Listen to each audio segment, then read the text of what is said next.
Hi everyone, I'll be reading from my debut collection, Fleche. Fleche. Some days I watch shrimp and prawns suffer, their deaths brutal, yet profoundly ordinary. The crisp snip-snip of scissors through vein after vein, the ripped shells revealing pale grey flesh. Mother would season the wounds with garlands of garlic, ginger and lemongrass, turning up the heat till the air itself became tinged with an oily fragrance.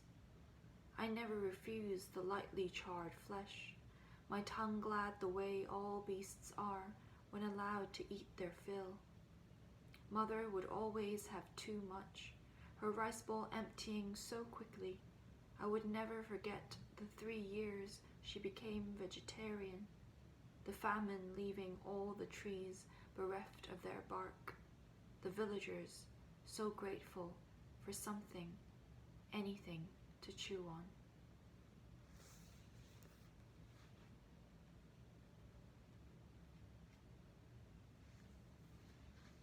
Autobiography. My detractors think they know me, loud and always too soft-hearted. The time I purchased 50 pairs of frames from a sobbing woman whose eyewear shop was closing down. The day I lost my father and cried myself sick until I thought I would never sing again, though music was my only love during the revolution. The time my daughter told me she was in love with a woman, and I lied and told her it would be okay.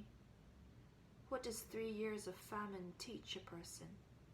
Nothing, except that there is such a thing as perpetual hunger, loss pounding on the windows like rain, except that my father loved me, and that he came back as soon as he could, in the swallowtail butterfly that fluttered around the flat, in our pet papillon, in my beloved child.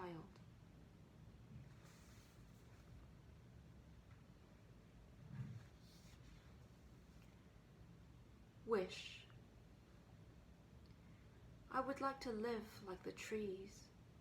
My lover often says, "Look up," as she admires a canopy of green. Her tree-like behavior astounds me. If you looked within me now, you'd see that my languages are like roots gnarled in soil, one and indivisible, except the world divides me endlessly.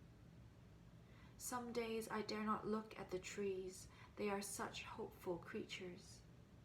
If the legislators of our world looked to their trees for guidance, would they reconsider everything? Lately, I've been trying to write a poem that might birth a tree.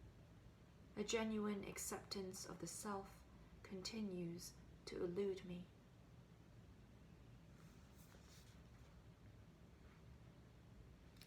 And this last poem is called Tea Ceremony.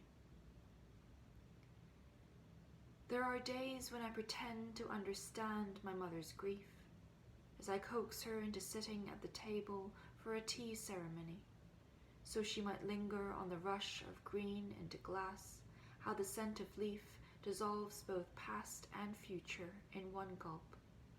We drink in a serene silence. My mother smiles a smile that breaks my breath into laughter. She is radiant now, lost in the kettle's repetitive chant, her gaze fixed on the dance of fingers between utensils. I love my mother's joy, her reprieve from the sorrows she adorns with designer clothing. Some nights I tell her, "Go to bed." She says, "I can't. Can you stay?"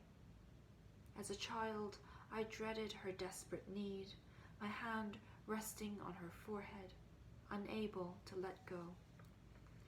Even now, with Winnicott and Klein as bedside reading, I can only invite her to the table. Look, Mother, your hands are beautiful.